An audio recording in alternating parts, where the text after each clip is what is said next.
আসসালামু আলাইকুম। আমি রাবেয়া বলছি আমার YouTube channel audio book for knowledge থেকে। আশা করি আল্লাহর রহমতে সকলে ভালো আছেন।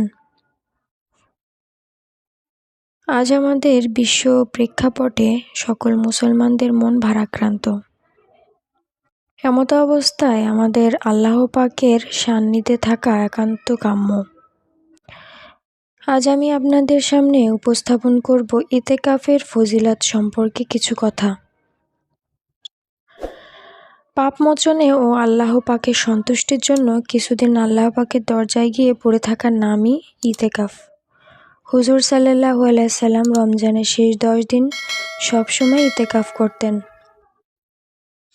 তিনি বলেন, যে ব্যক্তি একদিনও ইতিকাফ করবে, আল্লাহ পাক হাসরের দিন তার আর দোজখের মধ্যে 3 খন্দক দূরত্বের ব্যবধান করবেন।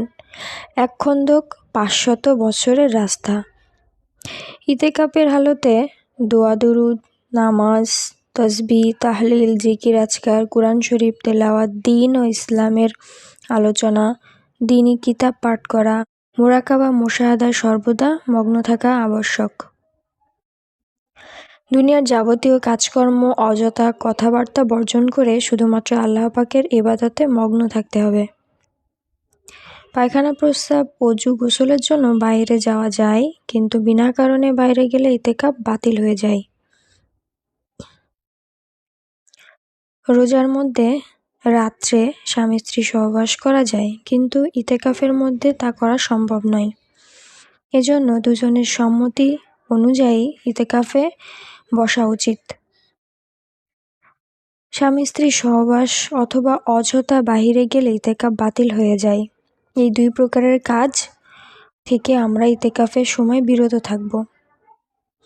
এরূপ করলে ইতিকাফ কাজা হয়ে যায়। কাজা করিবার নিয়ম অন্য সময় রোজা রাখিয়া আবার ইতিকাফ করা। খাবার আনার জন্য বাইরে যাওয়া জায়েজ আছে, কিন্তু বেহুদা 1 মিনিটও বাইরে থাকা যাবে না। ইতিকাফে শুধু চুপ করে বসে থাকাকে সওয়াব মনে করা মাকরুহ। সময়টাকে ইবাদতে মগ্ন রাখতে হবে। নফল নামাজ শক্তিতে যতটুকু কুলায় ততটুকু পড়িবে। কুরআন শরীফ তেলাওয়াত করা অত্যন্ত গুরুত্বপূর্ণ। আল্লাহ পাকের জিকির করা, দুরুদ শরীফ, ইস্তেগফার পড়া, এগুলো অত্যন্ত গুরুত্বপূর্ণ কাজ ইতিকাফের সময়।